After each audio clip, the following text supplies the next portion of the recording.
Perkenalkan, nama saya Muhammad Rafiq Akbar. Saya owner dari CV Jaya Rasa Bengkulu dengan produk kerupuk tuiri. Kerupuk tuiri merupakan singkatan dari kerupuk tulang ikan tenggiri.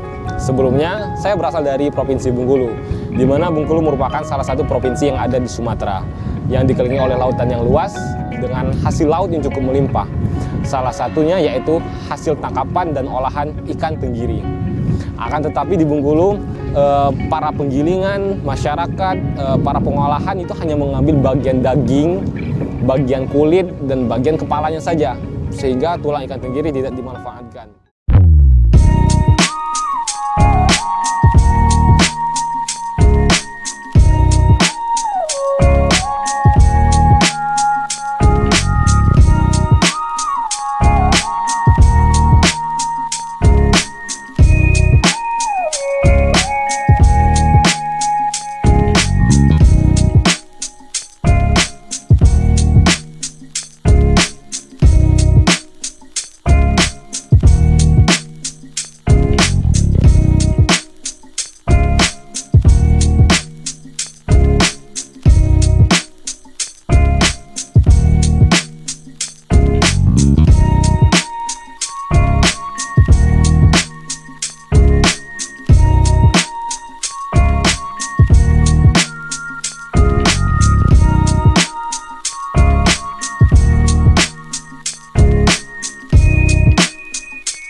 Assalamualaikum warahmatullahi wabarakatuh. Salam inspirasi, salam BTV dimanapun Anda berada. Bertemu lagi bersama saya Susanto dalam Inspirasi, sebuah program dialog yang menghadirkan narasumber yang insya Allah akan menginspirasi kita bersama dari sejarah perjalanan hidupnya dan seperti apa langkah-langkah kesuksesannya.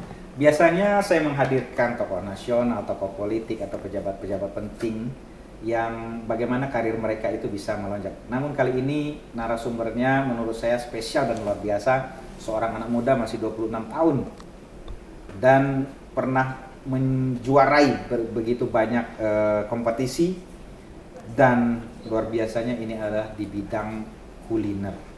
Muhammad Rafiq Akbar. Apa kabar, Rafiq? Alhamdulillah, sehat Bang Santa. Ya, terima kasih sudah hadir di Inspirasi dan semoga perbincangan kita ini menginspirasi dan menjadi amal jariah Amin. kita. Amin, amin. Muhammad Rafiq Akbar, sanak BTV, merupakan atau dikenal sebagai pemuda pelopor Provinsi Bengkulu bidang pangan. Ini siapa yang sih yang menyematkan ini? Tapi menurut saya wajar ya, karena ini saya baca ini prestasinya. Pemuda Inspirasi Bengkulu bidang ekonomi kreatif tahun 2018. Juara 2 bisnis plan se-Sumatera di Universitas Andalas Padang tahun 2018. Iya. Juara 3 nasional. Nah, ini yang menarik. Juara 3 nasional bisnis plan competition Universitas Negeri Yogyakarta tahun 2019. Benar ya? Benar. Dan itu maksudnya kompetisi ini Anda mewakili Bengkulu secara personal atau secara kelembagaan? Waktu itu sebagai mahasiswa. Mahasiswa? Iya, sebagai mahasiswa waktu itu. Oke. Mahasiswa. Dan yang menjadi saya kaget itu ternyata dia nggak tamat ya? Bener. Jadi waktu itu sempat berhenti, tapi alhamdulillah setelah ibaratkan aku merintis, aku lanjut lagi kuliah. Okay. Akhirnya selesai tapi di tempat yang berbeda. Udah banyak jurusan. Nah itu nanti segmen yang berbeda kita di segmen versi. Saya akan melanjutkan nih. Juara 3 MEA kategori Existing Business yang diadakan Wakil Presiden Yusuf Kala tahun 2019. Betul. Gimana ceritanya? Ya, jadi waktu itu emang itu di bawah binaan Wapres Yusuf Kala waktu itu. Dia yang jadi waktu itu kita sempat emang kita juara 3 dan waktu itu beliau langsung yang penyerahan hadiah. Jadi emang dia yang dibalik atas acara MEA itu. Ini masih artinya keterwakilanmu di kompetisi itu? Iya, ketika itu waktu masih mahasiswa. Mahasiswa juga ya? Jadi Anda sebagai mahasiswa itu lebih Iya, jadi waktu itu cuman ya ikut lomba udah tuh. Makanya cerita setelah selesai lomba sambil fokus tes PNS segala macam tadi, akhirnya aku keluar untuk fokus merintis bisnis. Oke. 15 besar wira usaha muda pemula berprestasi tingkat nasional oleh Kemenpora. tahun 2019. Iya, 2019 waktu itu. Kemenpora ya. Iya, Kemenpora. Artinya udah tingkat nasional semua lain ya. Kemudian penerima penghargaan program optimalisasi pemanfaatan teknologi industri dari Kementerian Perindustrian tahun 2021. Iya. Waduh, saya malu ini. Saya alumni. Kemenperin itu. Iya. Dari jurusan teknologi industri tapi nggak punya prestasi. Malah jadi orang media. Juara 1. Wow. Pemuda pelopor bidang pangan tingkat provinsi Bengkulu tahun 2000. Tingkat nasional itu? Hah? Tingkat nasional Kemenpora. Waduh, Iya. wajar berarti Anda disebut sebagai pemuda pelopor provinsi Bengkulu bidang pangan. Tingkat nasional itu. Juara 1 tingkat nasional. Iya. 2022 ya? 2022 dan waktu itu apresiasinya di IKN. Titik nol IKN waktu baru launching, kita diapresiasi waktu itu di Sumpah Pemuda di sana. Salut. Anak muda. 2022 kemarin juara 1 nasional. Iya. Dan, saya yakin ini tentunya secara nasional juga mengangkat nama Bengkulu dari semua sisi yang ya di media sosial kita ketahui bagaimana Bengkulu ini dikit-dikit jelek ya gitu kan, tapi ternyata kita punya keterwakilan seorang pemuda mengharumkan nama Provinsi Bengkulu. Taufik, untuk pendidikanmu ya 2004 itu di SD Negeri 6 Sukarami. Iya, Sukarami. Berarti memang domisili di Sukarami. Di Sukarami. Oke. Kemudian 2010-2013 SMP Negeri 5 Pagardewa. Pagardewa. Satu alma mater. Ya? Wih. Sama-sama nih. Iya. Tapi saya masih 94 Wih, 94. Jauh. 2013 2016 ya? Iya, Mandua. Mandua, anak eman ternyata. Iya. Oke. Fik, ini kita bincang-bincang tadi walaupun tadi sempat kamu singgung ya bahwa bisnis kuliner yang mengangkat namamu sehingga menjadi pemuda pelopor Provinsi Bengkulu bidang pangan ini kan dari begitu banyak menjuarai, tapi ternyata bukan itu saja yang membuat saya menghadirkan Anda, tapi ternyata bisnis ini betul-betul menurut saya untuk ukuran, apalagi untuk ukuran seorang pemuda yang masih 26 tahun dengan omset penjualan bisnismu mencapai ratusan juta, ini luar biasa per bulan loh omset ini. Baik, Sana BTV, di belakang saya ini ada kerupuk Tuwiri. Nah, ini yang mungkin juga nanti akan kita gali lebih mendalam.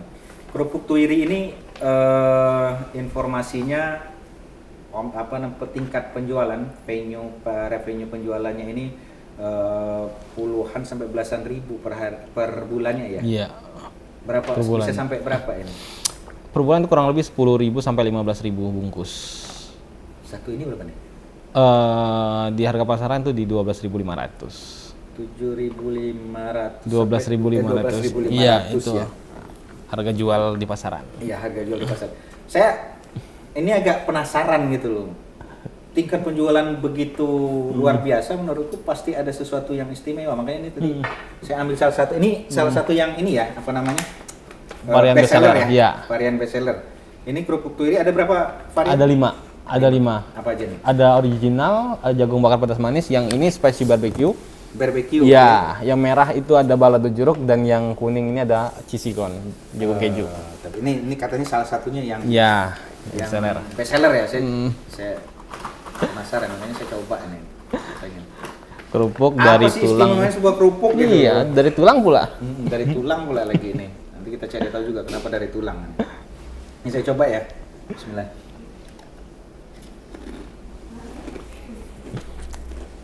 Gimana? Terus sedang nggak tulangnya? Tulang udah halus, ikannya masih berasa. Nggak akan nyangka ini dari tulang, bener? Dari tulang ikannya masih berasa? Tapi ini nggak ini bukan apa ya? Tapi saya akui ini. Buat masyarakat Bengkulu harus coba. Ini bisa dijual sampai kemana nih? Kalau di Indonesia kita emang juga sistem reseller distributor. Jadi ada beberapa emang kayak di area Jawa, Jabodetabek itu emang ada distributor kita yang jual juga di area sana. Area Sumatera ini kayak Palembang, Sumatera Barat itu ada juga. Kaget loh, saya bertahun-tahun mencoba mengeksplor apa sih bisnis ini, tapi ternyata seorang anak muda. Nah ini yang mungkin perlu kita gali inspirasinya. Apa sih cerita di balik kerupuk Tuiri ini sampai hadir Iya. dan terkenal seperti ini? Ini awal mulanya seperti apa? Oke. Awal mulanya pertama kita emang waktu itu ada kompetisi dengan tema mengenai pemanfaatan limbah agar mempunyai nilai jual, nilai guna.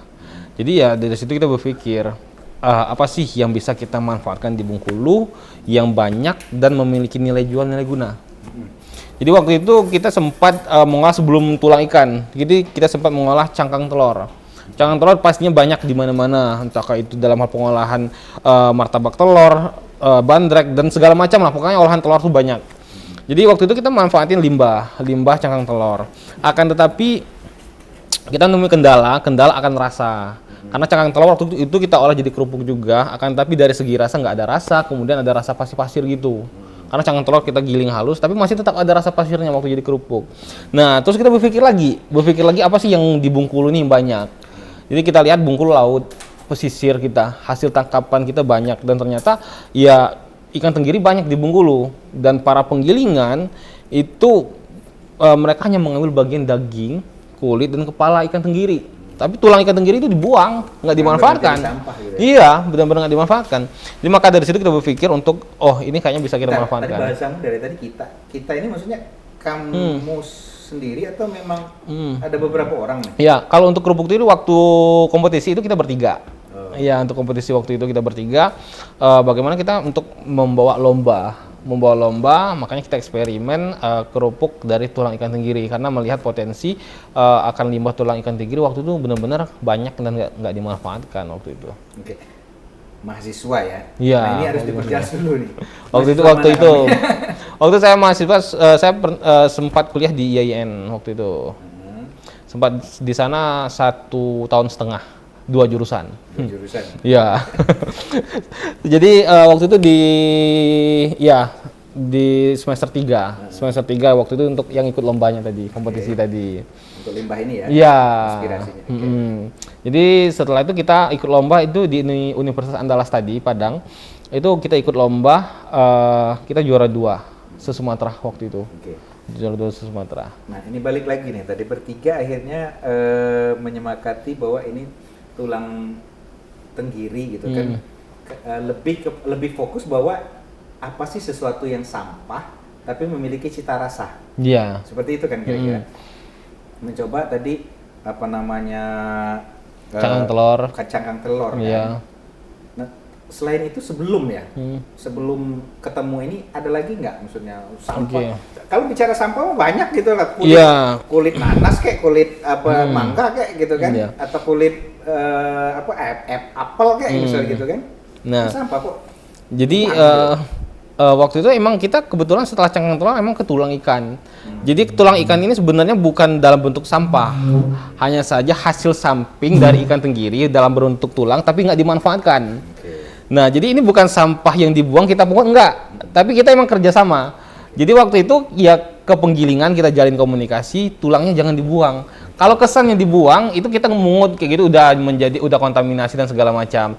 Jadi emang kita ambil tulang yang masih bersih, kemudian kita olah lagi, kita cuci bersih-bersih lagi, dan akhirnya ya alhamdulillah terciptalah kerupuk tulang ikan tenggiri itu.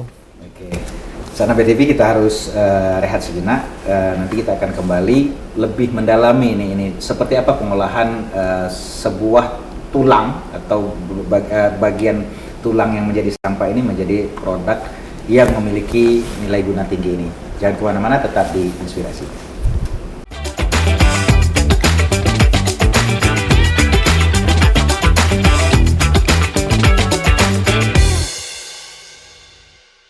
Masih di Inspirasi.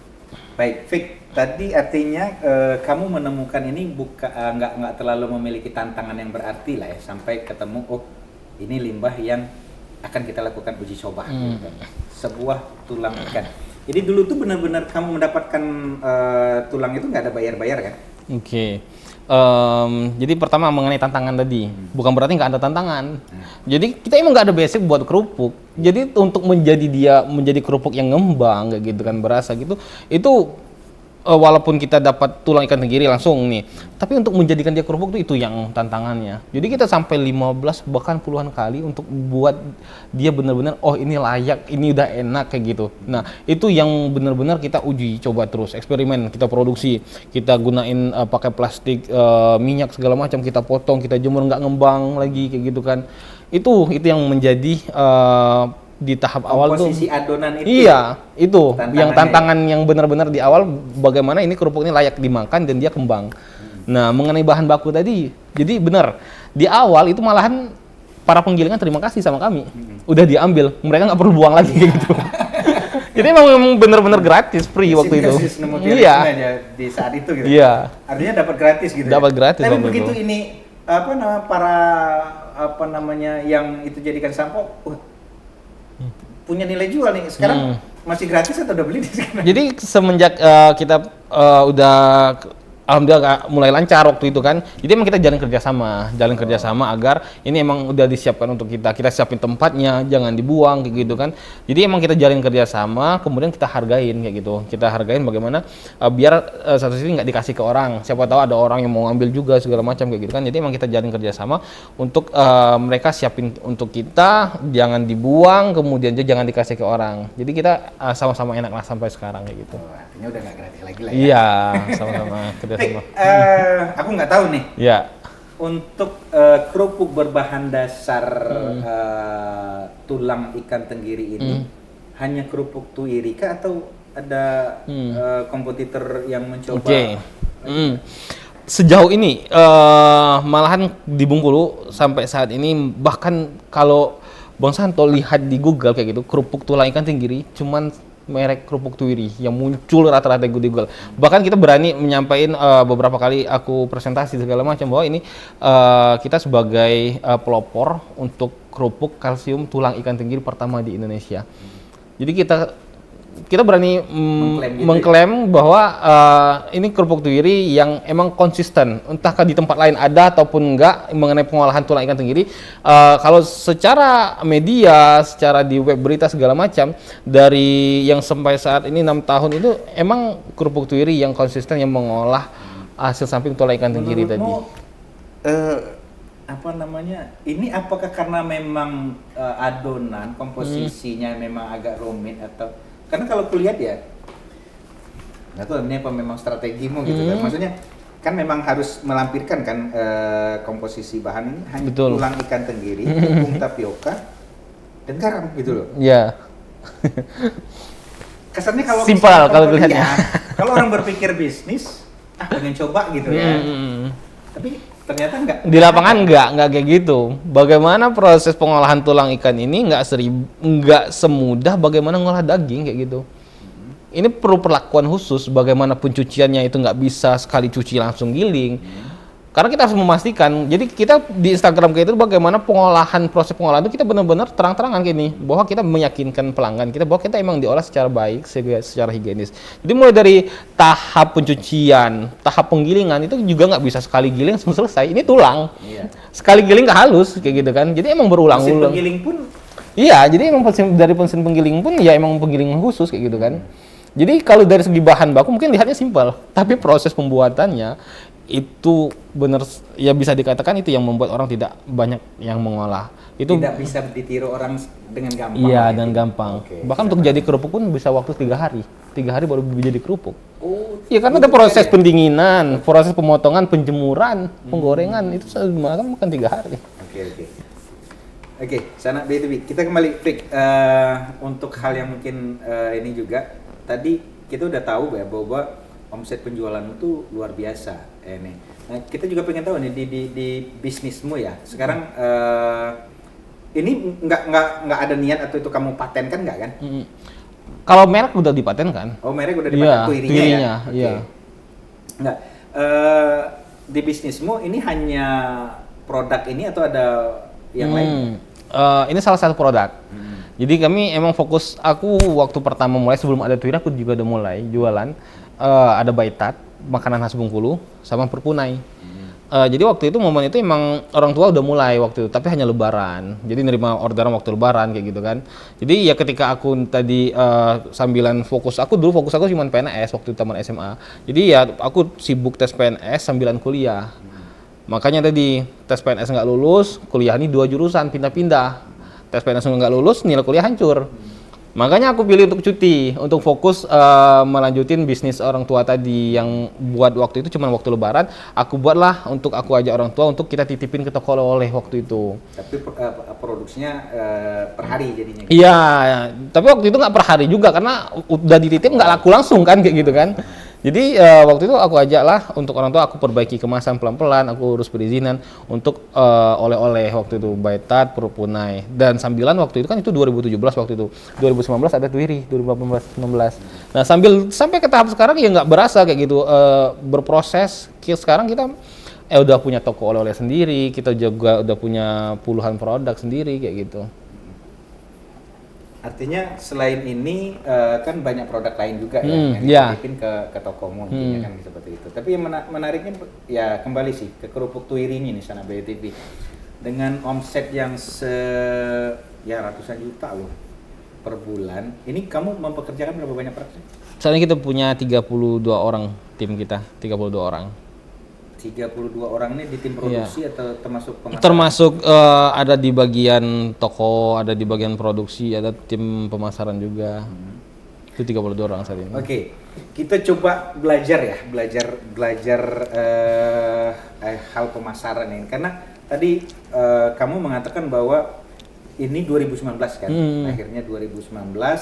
Kita tahu 2019, 2020, 2021 itu tuh COVID, di mana semua bisnis collapse, down, bahkan ada yang betul-betul gulung tikar. Bagaimana dengan itu? Iya, benar. Jadi kita 2019 waktu COVID, kalau untuk pasar oleh-oleh, kan kita ada oleh-oleh juga tadi kan.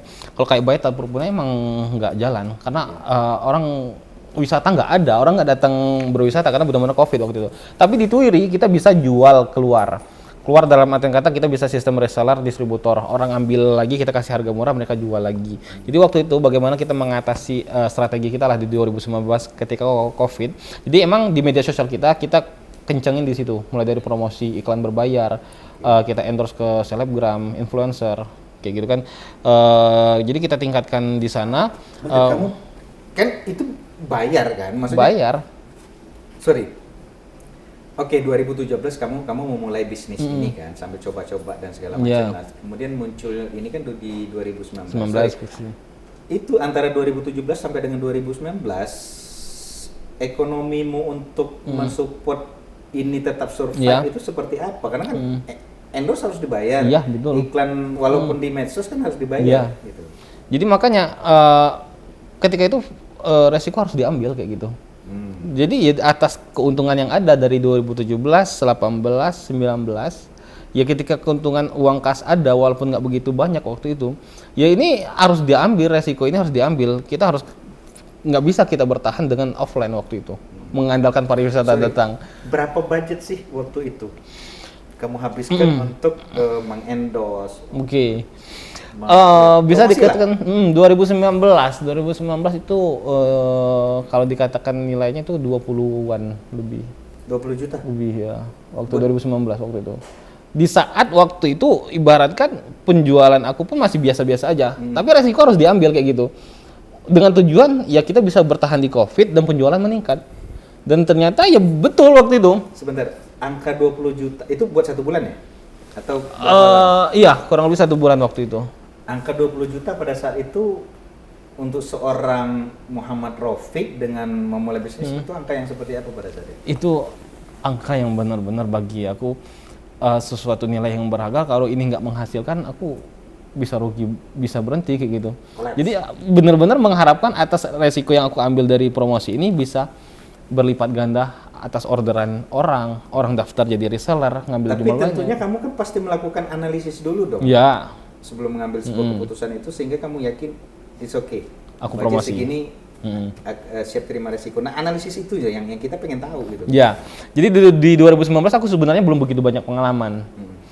Jadi bagaimana analisis ketika itu kita bagaimana kita list, bagaimana influencer ataupun tiktokers ataupun atau selebgram gitu yang berkaitan dengan makanan pastinya. Kemudian juga waktu itu kita lihat bagaimana akun tersebut apakah benar-benar real dalam artian kata baik dari segi followers, komenan, like kayak gitu kan. Nah, tapi di 2019 itu aku bahkan pernah endorse ke satu orang dengan nilai 8 juta waktu itu, nggak ada penjualan sama sekali. Itu benar-benar pengalaman di 2019 di tahap aku yang saya itu baru 2 tahun, 3 tahun dan sekarang aku udah ya satu sisi di tahap yang sekarang aku mendapat pengalaman 8 juta itu ibaratkan aku jadikan pengalaman kenapa aku salah pilih waktu itu. Oke, followers emang banyak kayak gitu. Tapi di produk aku nggak masuk. Dia emang food vlogger, kuliner dia. Tapi di produk aku nggak masuk untuk di kuliner di kerupuk kayak gitu. Dia emang kuliner langsung, makan langsung, dia kunjungan segala macam.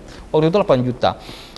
Ya satu sisi dengan konsep dia review di rumah dia, dengan konsep video dia, 8 juta itu ibaratkan nggak terjadi penjualan. Tapi bagi aku dapat pengalaman bagaimana aku memilih influencer, bagaimana aku memilih artis. Kayak terakhir kita kan pernah ke ini Padil Jaidi. Itu Padil Jaidi. Alhamdulillah waktu itu ya balik kayak gitu, sesuai. Ibaratkan walaupun endorse-nya agak mahal di story, akan tetapi orderan itu sesuai. Jadi kita udah bisa milih atas pengalaman 8 juta di 2019 itu rugi. Alhamdulillah kita dapat pengalaman untuk bagaimana memilih influencer ataupun artis untuk. Fik, sebelum kita closing di segmen kedua nih, dari pengalaman muda nih, apa yang pengen kamu sampaikan dengan generasi muda? Oke, yang jelas berani ambil resiko. Karena ada momen ketika kita ngambil resiko, ada dua kemungkinan. Satu, kita bakal dapat hasil yang lebih besar atas resiko kita. Dua, kita bakal dapat pengalaman. Jadi nggak ada rugi sebenarnya. Jadi ya silakan teman-teman ambil resiko ketika itu emang udah perlu dilakukan. Luar biasa. Tidak akan ada rugi untuk mengambil sebuah resiko. Jangan kemana-mana, tetap di Inspirasi.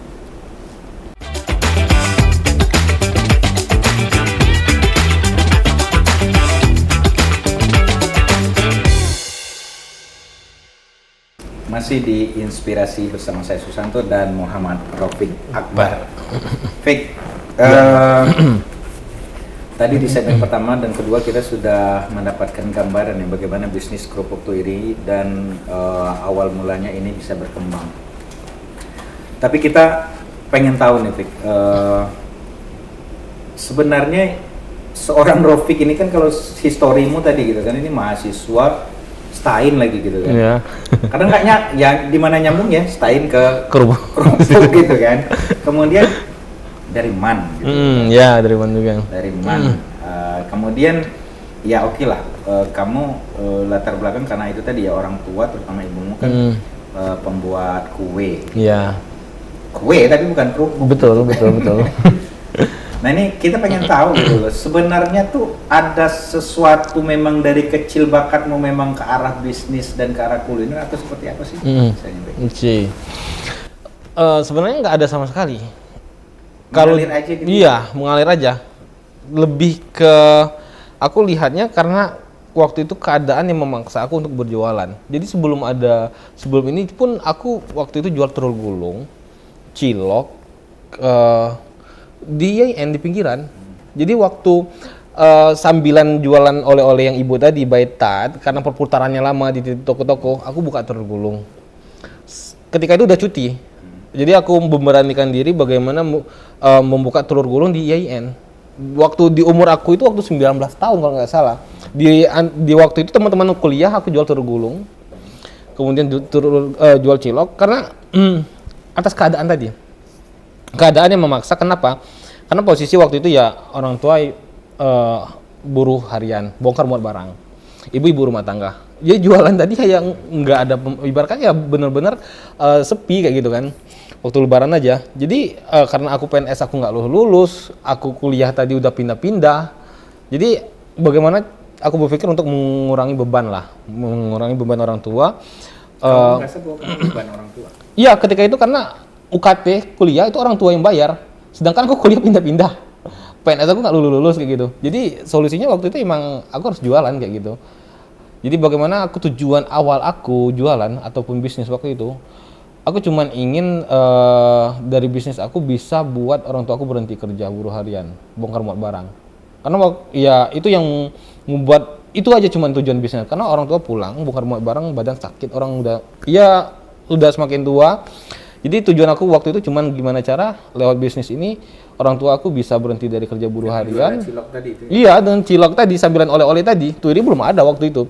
Jadi cuman itu tujuan aku. Jadi 2017 aku mulai. Alhamdulillah 2019 itu orang tua udah bisa berhenti dalam artian kata bantu-bantu.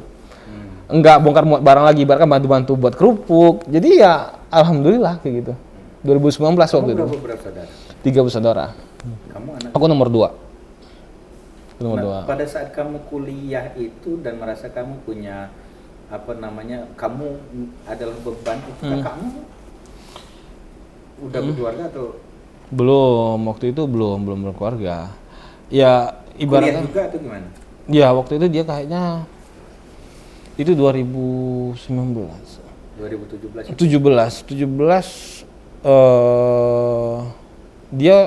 dia kuliah sama sih, hampir sama kita cerita aku sama kakak tuh. Jadi di kakak aku tuh alhamdulillah kakak aku 2000, kalau kakak itu di 2014 dia lulus polisi.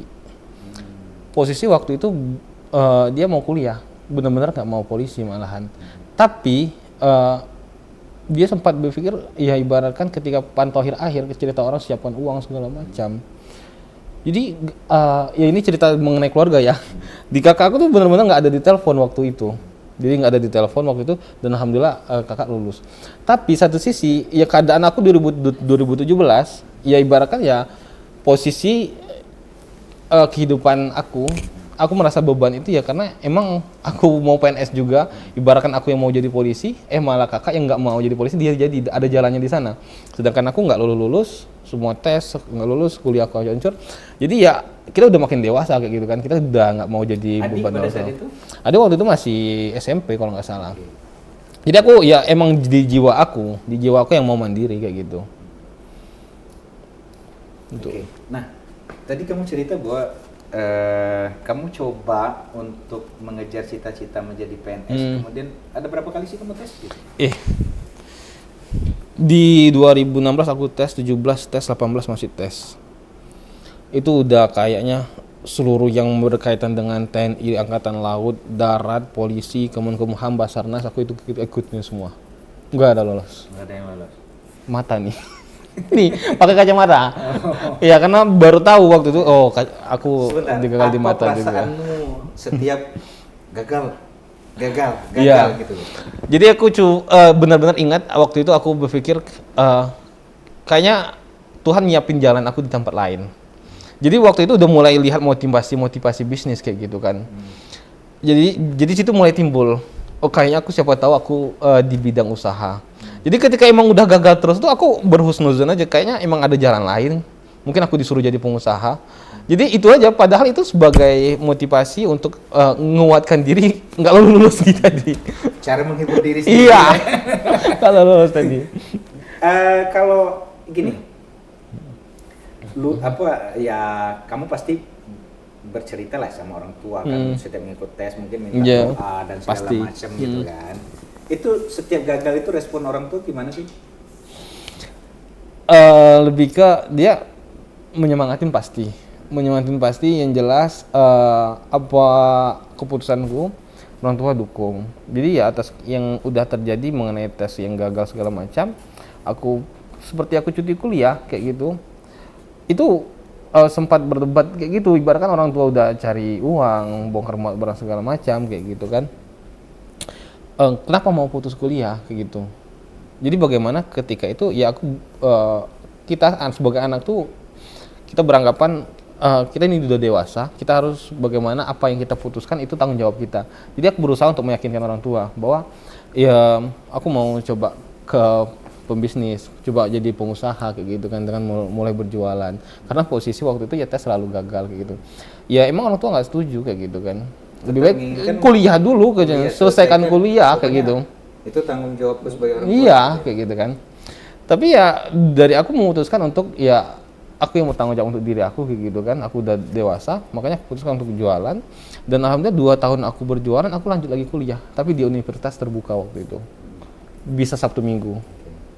Alhamdulillah ya seiring berjalan, berproses kayak gitu, usaha semakin berkembang lah. Kemudian Sebentar, aku sambil sebelum ke situ, kuliah. Fik.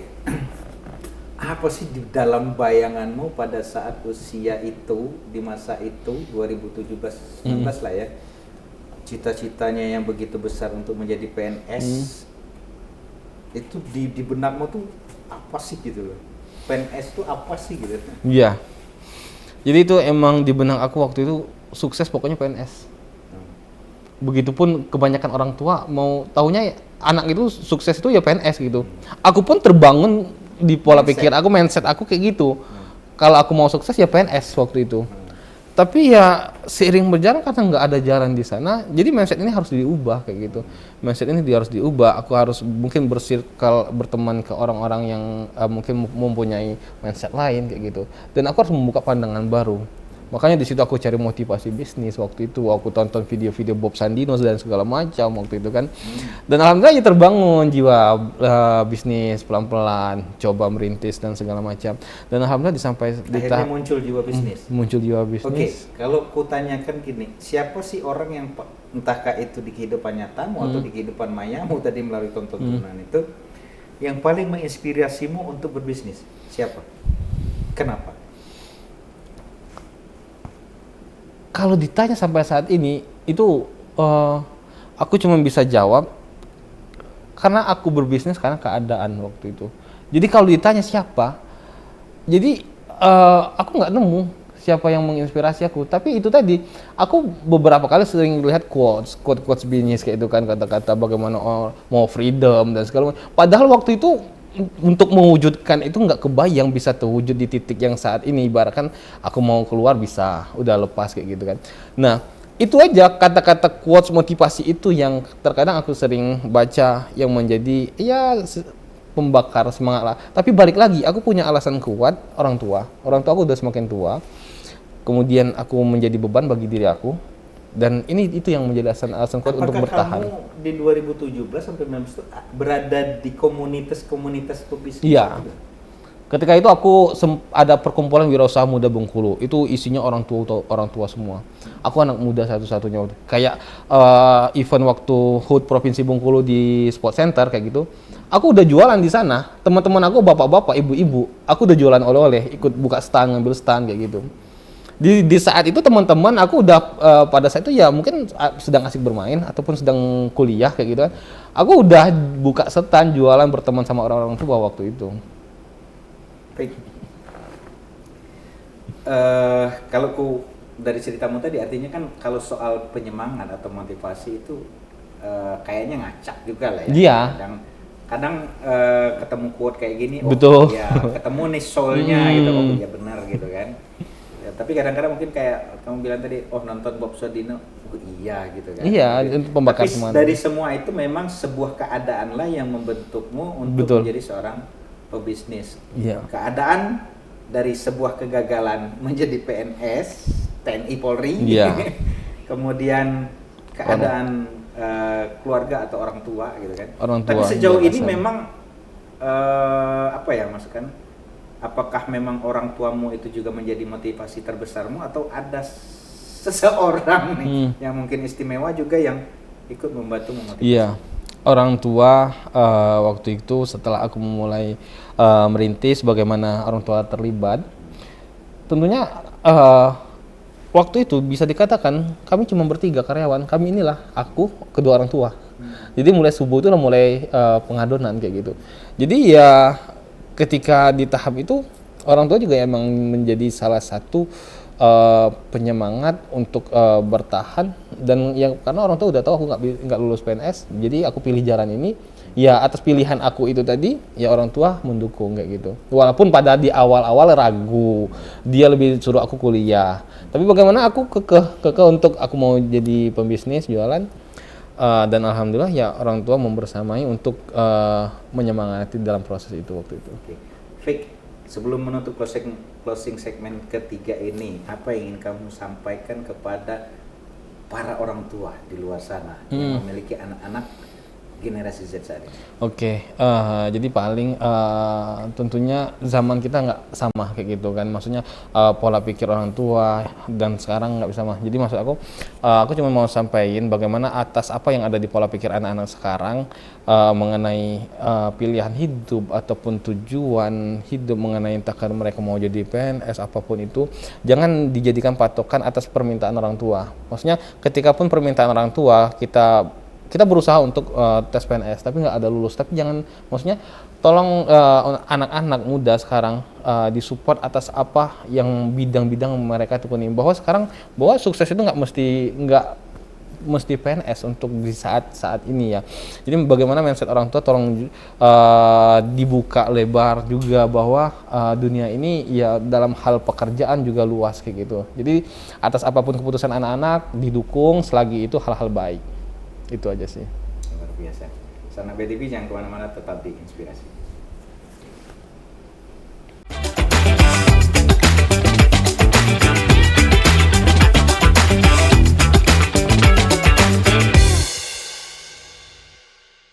Salam inspirasi kembali, Sana BTV. Kita berada di segmen terakhir bersama Muhammad Rafiq Akbar. Fik, dari hampir 1 jam tadi kita berbincang-bincang di 3 segmen sebelumnya, bagaimana kamu akhirnya menemukan bisnis kerupuk Tuwiri. Luar biasa nih, bener. Saya nggak kaleng-kaleng ini kerupuk. Memang cita rasa memang di kerupuk dan adonannya saya nggak tahu nih seperti apa dia mengadon sehingga jadi garing, gurih dan Berasa ikannya. Berasa ikan, tapi saya pikir ikan gitu loh. Iya, betul, dari tulang ikan. Dan ya kita tahu bahwa tulang ikan itu kan kalsium, artinya kan ini bukan cuma cita rasa tapi juga memiliki manfaat buat tubuh manusia. Fik, tadi kamu mengatakan bahwa begitu besar keinginanmu di awal sampai kamu akhirnya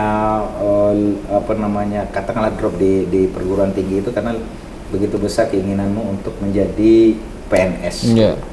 Ini kalau dikembalikan bisa kita bisa masuk ke mesin waktu gitulah ya.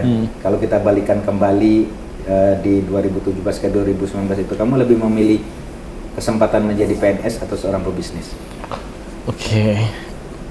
Kalau melihat keadaan yang sekarang, aku bersyukur untuk aku bisa jadi pebisnis, dan ya bersyukur berarti Allah memberikan jalan aku bahwa ketika aku tidak lulus PNS kemarin, bahwa ini emang jalannya. Jadi di satu sisi untuk di posisi sekarang malahan aku bersyukur tidak lulus PNS di waktu itu, untuk bagaimana aku berhusnuzon bahwa aku dipersiapkan untuk jadi pembisnis gitu. Intinya berhusnuzon bahwa pasti Allah lebih tahu lah ya, yeah. Apa yang terbaik buat hambanya. Yeah. Sengaja kamu dibikin gagal di situ karena sebenarnya inilah jalanmu gitu. Yeah. Nah, tapi kalau misalnya tadi ini kembali nih, euforia dan mindset generasi muda, bahkan masih banyak para orang tuanya itu berpikir bahwa sukses itu adalah PNS gitu kan. Yeah. Nah, kalau misalnya ada yang berbicara denganmu, apa jaminannya bisnis? Gitu. Kalau PNS kan ada pensiun, bisnis apa jaminan? Betul. Apa tanggapanmu? Balik lagi, itu pola pikir yang harus diperbaiki dulu, mindset. Jadi ketika kita emang di tahap bisnis kita nggak manennya di 1 tahun awal, 2 tahun awal enggak, 3 tahun awal pun juga masih ibaratkan kita tahap yang ibaratkan berkembang dan maju. Tapi yakin dan percaya ketika kita udah konsisten dan terus belajar dalam hal satu bisnis kita, 5 tahun kita bakal jadi ahli di bidang itu, dan yang berkaitan dengan penghasilan segala macam itu bakal mengikutin semakin besar penghasilan kita atas kualitas diri kita. Jadi semakin kualitas diri kita semakin tinggi, entah ke dalam hal kita semakin baik dalam hal marketing, kita semakin baik dalam membuat produk, seiring berjalan mengenai penghasilan itu bakal mengikuti. Jadi mindsetnya emang harus diperbaiki dulu di awal, bahwa ya untuk bisnis itu nggak bisa 1 tahun awal langsung balik ataupun segala macam. Jadi mindset orang tuanya juga harus diperbaiki. Kita satu frekuensi, Pik. Sama nih, saya nggak tahu deh. Saya pun sebagai seorang pebisnis juga dari begitu banyak pengalaman, Ternyata seorang pebisnis itu hanya butuh waktu cuma 5 tahun buat sukses. Tapi seorang PNS 20 tahun belum tentu karir akan meningkat. Setuju nggak? Setuju. Oke. Tapi balik lagi dengan catatan teman-teman, 5 tahun itu teman-teman harus melewati bagaimana melawan rasa malu, melawan rasa malas, gagal, dihina, rugi, bangkrut dan segala macam untuk sampai ke titik 5 tahun itu agar teman-teman bisa mencapai titik yang ibaratkan dikatakan penghasilan udah enak. Tapi itu tadi, jangan mindsetnya hanya 1 tahun awal. Di 1 tahun awal ini baru tahap yang ibaratnya kita diuji coba kayak gitu. Tapi ketika teman-teman udah bertahan di 5 tahun, insya Allah nanti hasilnya juga bakal sesuai dengan atas apa yang teman-teman perjuangkan. Oke, Fik, ini balik ke bisnis kulinermu, Kerupuk Tuiri ini, Fik. Bisa diceritain nggak bagaimana kamu tetap survive di tengah badai kemarin? Walaupun kamu sempat cerita ya bagaimana di masa COVID kamu bisa survive, tapi tentu ada hal-hal lain di luar itu ya. Karena saya tidak percaya begitu saja dengan sebuah keberuntungan. Pasti ada something yang kita terus belajar. Kamu tadi sebutkan juga bahwa setelah kita bisa mampu survive, kita tetap harus terus belajar kan. Bagaimana sebuah bisnis ini bisa tetap survive paling tidak, atau sesuai dengan target kan berkembang. Gimana, Fik? Oke. Jadi penting bagaimana kita beradaptasi atas apapun hal itu, entah mengenai inovasi produk, entah itu mengenai inovasi marketing. Jadi ya ketika di tahap awal bagaimana kita dikatakan bisa bertahan, tentunya kita bagaimana produk ini menentukan kemudian kita harus mempunyai suatu produk yang ibaratkan kita yakin, percaya bahwa produk ini baik dan diterima di masyarakat. Kemudian yang membuat bertahan adalah bagaimana inovasi-inovasi yang kita lakukan, entah ke dalam terhadap pengembangan produk, kemudian terhadap marketing yang kita lakukan, kayak gitu. Jadi ya atas apapun, misal ya bagaimana kita sekarang udah ada live TikTok, kita udah ada live shopping, medsos, bagaimana kita harus beradaptasi mengikuti itu kayak gitu kan. Pun ya kalau kita ibaratkan di zaman yang udah digital ini kita fokus di offline tapi nggak kita andalin online, ya satu sisi perkembangannya mungkin bisa tapi begitu agak lambat, stuck kayak gitu kan. Jadi bagaimana teman-teman membuat kita bisa survive ataupun bertahan ya atas apapun itu yang berkaitan dengan produk, jangan lupa inovasi, atas apapun itu yang berkaitan dengan pemasaran jangan juga beradaptasi juga. Entahkah itu sekarang ya kayak tadi kan ads iklan berbayar, live TikTok, live Shopee dan segala macam, endorse dan segala macam, yang jelas jangan takut lah intinya. Jangan takut dan kita harus beradaptasi dengan hal digital kayak gitu. Jangan takut juga berpromosi di BETV gitu. Siap.